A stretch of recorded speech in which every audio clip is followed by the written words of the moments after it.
We originally bought this plastic greenhouse so we could overwinter our dragon fruit, which then became overwintering tomatoes and peppers, which then became the place to have seedlings.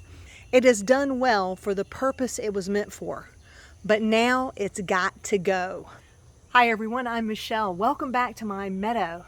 And in this video, we're going to talk about this plastic greenhouse. I'm going to go over what worked really well, but I'm also going to tell you why now is the time that it's got to go. Let's go take a look. We originally started out with the greenhouse right here next to the house before we had concrete poured, because the sun comes up from the east, would warm things up. The house would help keep the temperature warmer at night. And in fact, I had remote control sensors trying to keep track of how warm it was. The interesting thing about moving the greenhouse out here is it did lose some of that heat sink, and actually we found that the greenhouse was about 4 to 7 degrees colder at night out in the middle of the yard than up by the house.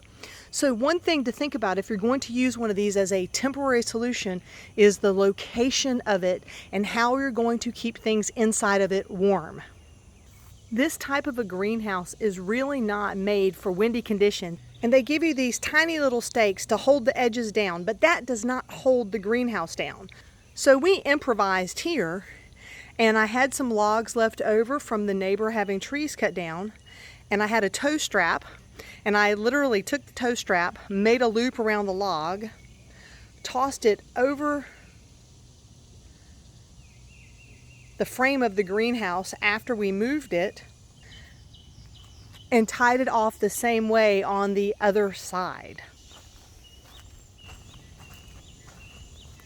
It does put a little bit of pressure on the frame, but nothing that hurt it during the time that it's been on the property here.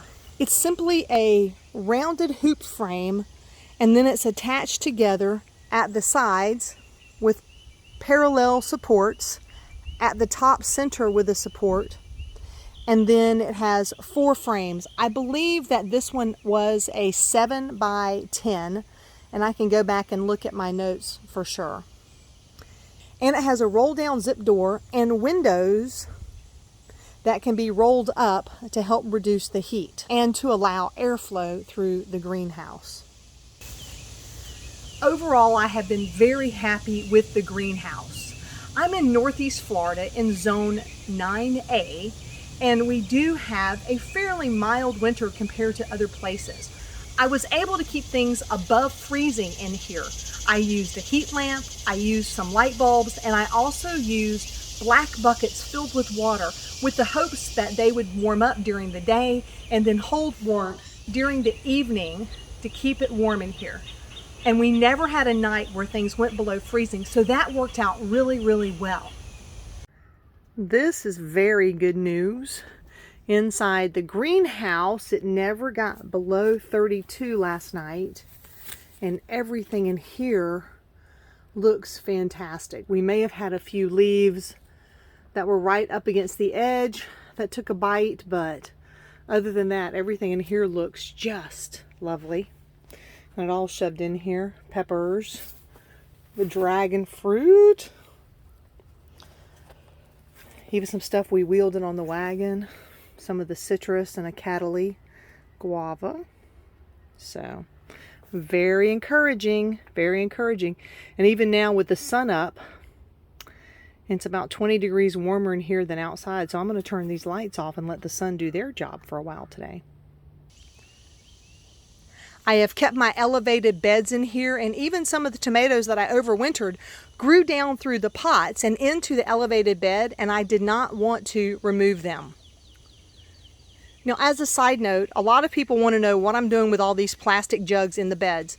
I keep these plastic jugs in the bed to deter the cats from popping up in the beds and using it as a litter box. I used a heat lamp like you would use for a brooder, but I also added 2 of these landscape lights. Now, this is not an LED bulb. I had to look for the kind of bulb that would actually put off some heat, because LED does not put off heat. So don't make that mistake if you decide to use outdoor landscape lighting to warm your greenhouse. Now, the reason it's got to go. When I came in here the other day, I noticed that there was something that looked like fish scales in my garden beds. What in the world is this? And then I realized it's the greenhouse. It's breaking down. I'm going to turn the camera around and you can probably see even over my head here, everywhere where it's darker, the plastic has fallen through the grid, and now I have a holy greenhouse. I never intended to leave the greenhouse up this long. The plan was to take it down at the beginning of spring and then store it so I could use it again next year and possibly just use the frame as a shade cloth frame. However, I just ran out of time before my shoulder surgery, and here it has sat now for 3 extra months. Not good. Not good at all. Now, let's get a little up close look at what's happened with the greenhouse. It might be a little harder to tell on the video, but if you see all the spaces that are kind of opaque, that's where the greenhouse is still intact. But in between on the grids, it's breaking down.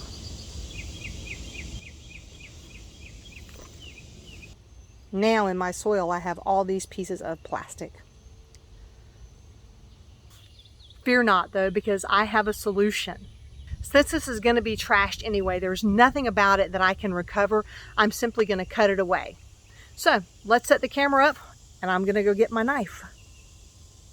Safety is really important. I've had too many falls and too many things happen because I'm not careful around the yard. And so today I want to make sure. So I've put on my chainsaw gloves, and these should be more than enough to protect me from my little knife as I do some cutting today.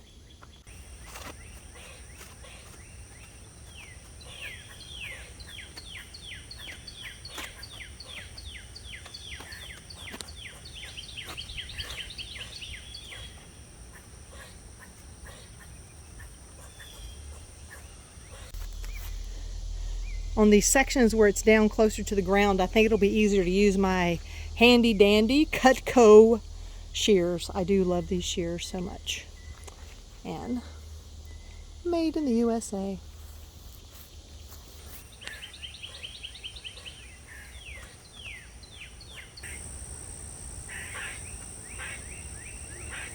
Let's bring you guys in for a closer look at the little buckets. You can barely see them for all the grass that grew in the back.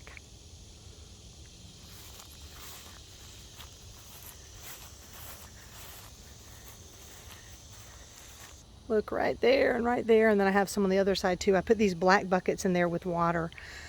I hate to think about how many mosquitoes might have been in there, but lessons learned, lessons learned, lessons learned. I would use the bucket idea again because I believe it really did help with keeping the greenhouse warmer, but next time I would put some kind of a net over it, whether I used a paint screen or any of those kind of things to help keep any of the bugs, lizards, and other things out, because I see a couple of things that have fallen in and met their demise here in the greenhouse. Now that I have that one section cut away, I'm hoping I can do the same thing over here and just pull some of that across. We're going to see how that works out for me.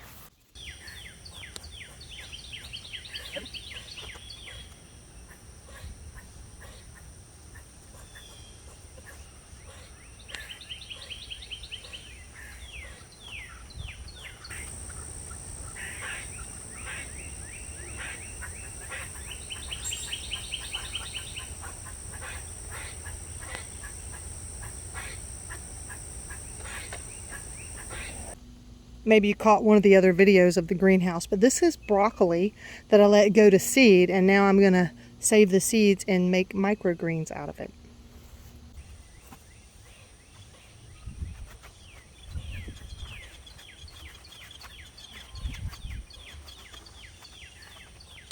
Well, we're making progress.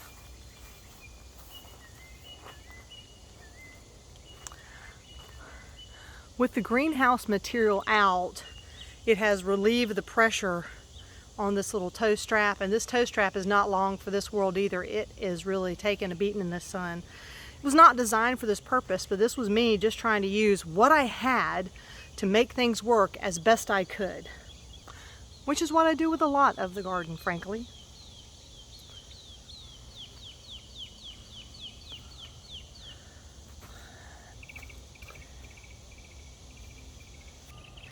The next problem I'm facing here is that I was smart and used the log to go to the bottom of the greenhouse. I am going to try to leverage with my hoe or my pitchfork or something and see if I can roll this log out very gently. And as many of you know, and I talk about it pretty regularly because it impacts almost all the decisions I make. As I'm recovering from shoulder surgery, I have to remember that I have this very limited weight limit on my dominant hand, and so we'll see if I can even figure out how to roll this.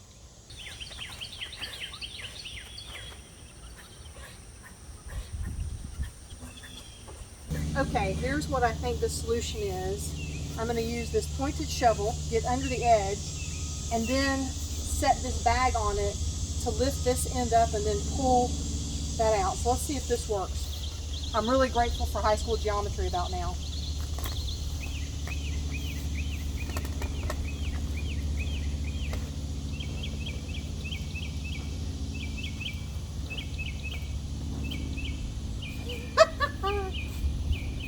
Now.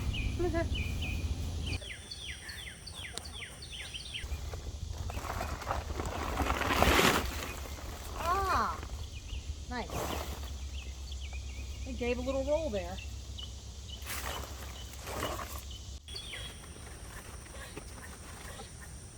All right.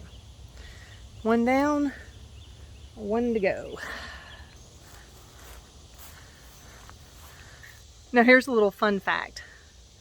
That log was actually one big long tree trunk, and you might be wondering, how did I even get it all the way over here?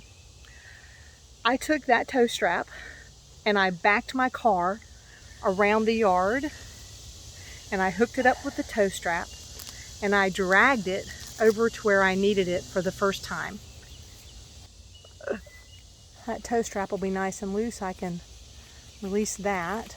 And of course the logs are a lot lighter now than they were then because they've been cut down for 9 months or more. Oh, okay, I wasn't expecting that to be so easy. That rolled on over nicely, didn't it?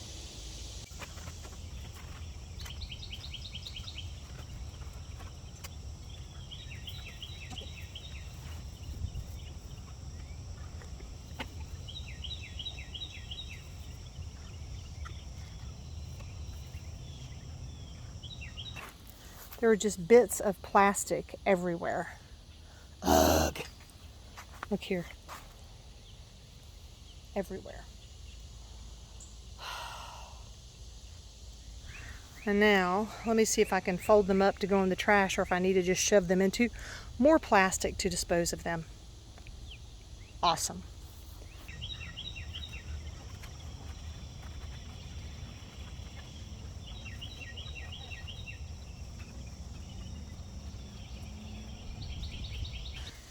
Now, let's take a look on this landscape fabric. I really want to get a vacuum or a broom or something and suck up as much of this as possible and keep it out of my grass and out of my yard. We'll see, we'll see.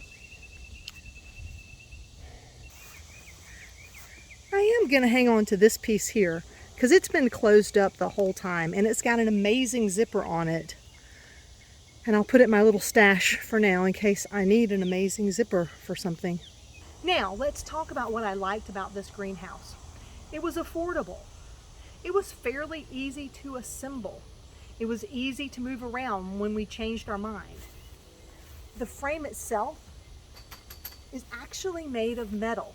Overall, for the job it was purchased to do, I would give this definitely 2 thumbs up. Well, 2 thumbs up. But definitely if you want one of these, keep in mind that it's for short term. You're not doing it to have a long-term greenhouse it will break down in the sun, and I bet it will break down in the sun even in other areas that are not as hot as Florida. Overall, it was exposed outside from, I believe we put it up in November of 2021, and it's now June. So that is 8 months. In 8 months, it broke down. So something to keep in mind if you plan to put something like this up in your yard. And that's it. If you like this content, please give it a thumbs up. And if you want to know more about what's happening around our suburban garden, here, our 1/4 acre lot in Northeast Florida, then by all means subscribe. And if you want YouTube to tell you all about it, then click that notification bell. Until next time, my friends, please drink plenty of water and wear your sunscreen. Have a fantastic day.